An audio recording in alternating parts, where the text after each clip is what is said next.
ত্রয়োদশ জাতীয় সংসদ নির্বাচনের বাকি আর মাত্র 1 মাস। এর মধ্যে রাজনৈতিক দলের প্রধানদের সঙ্গে মতবিনিময় করছেন বিভিন্ন দেশের কূটনীতিকরা, যা থেকে বাদ যায়নি ভারতসহ ইউরোপীয় ইউনিয়নও। এমন অবস্থায় আসন্ন জাতীয় সংসদ নির্বাচন নিয়ে বাংলাদেশকে বার্তা দিয়েছে যুক্তরাষ্ট্র।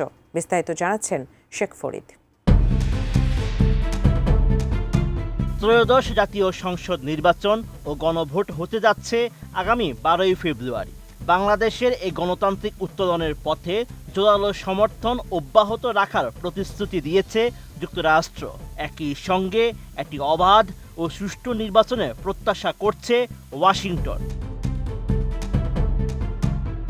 গত 9 জানুয়ারি ওয়াশিংটন ডিসিতে জাতীয় নিরাপত্তা উপদেষ্টা ডক্টর খলিলুর রহমানের সঙ্গে এক বৈঠকে এমন কথা জানান মার্কিন পররাষ্ট্র দপ্তরের রাজনৈতিক বিষয়ক আন্ডার সেক্রেটারি এলিসন হুকার। 10 জানুয়ারি এক সংবাদ বিজ্ঞপ্তিতে এমন তথ্য জানায় প্রধান উপদেষ্টা প্রেস উইং। নতুন বাংলাদেশ গড়তে এলো জুলফিকার স্টিল। জুলফিকার স্টিল, ইস্পাত দৃঢ় অঙ্গীকার। বিজ্ঞপ্তিতে জানানো হয়েছে, বৈঠকে বাংলাদেশের আসন্ন নির্বাচন, অর্থনৈতিক ও বাণিজ্যিক সম্পর্ক, রোহিঙ্গা সংকট সহ আঞ্চলিক গুরুত্বপূর্ণ বিভিন্ন বিষয় নিয়ে বিস্তারিত আলোচনা হয়। ডক্টর রহমান আসন্ন জাতীয় নির্বাচনের প্রস্তুতি ও আয়োজন সম্পর্কে হুকারকে অবহিত করেন। একই সঙ্গে অন্তর্বর্তী সরকারের মেয়াদে নির্বাচন সহ বিভিন্ন ক্ষেত্রে যুক্তরাষ্ট্রের সমর্থনের জন্য কৃতজ্ঞতা প্রকাশ করেন।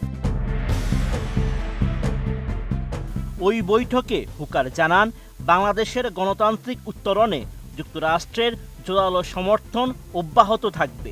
একই সঙ্গে আগামী ফেব্রুয়ারিতে একটি অবাধ ও সুষ্ঠু নির্বাচনের প্রত্যাশা করে ওয়াশিংটন। এদিকে আলাদা এক বৈঠকে মার্কিন সহকারী পররাষ্ট্রমন্ত্রী পল কাপুরের সঙ্গে দ্বিপাক্ষিক বিষয় নিয়ে আলোচনা করেন বাংলাদেশের জাতীয় নিরাপত্তা উপদেষ্টা। এতে বাংলাদেশের আসন্ন নির্বাচন, ভিসা বন্ড সহ আঞ্চলিক বিভিন্ন বিষয় গুরুত্ব পায়। পরে বাংলাদেশের নবনিযুক্ত মার্কিন রাষ্ট্রদূত ব্র্যান্ড ক্রিস্টেনসেনের শপথ অনুষ্ঠানে বিশেষ অতিথি হিসেবে যোগ দেন ডক্টর খলিলুর রহমান। মার্কিন পররাষ্ট্র দপ্তর আয়োজিত এই শপথ অনুষ্ঠানে পরিচালনা করেন যুক্তরাষ্ট্রের ব্যবস্থাপনা ও সম্পদ বিষয়ক উপপররাষ্ট্রমন্ত্রী মাইকেল জে রিগাস। এ সময় নবনিযুক্ত রাষ্ট্রদূত ক্রিস্টেনসেন জানান, যুক্তরাষ্ট্র বাংলাদেশের উজ্জ্বল গণতান্ত্রিক ভবিষ্যতের পথে সহায়তা করে যাবে।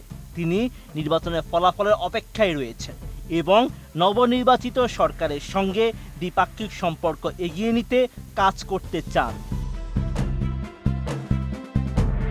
Sheikh Farid, ATN news.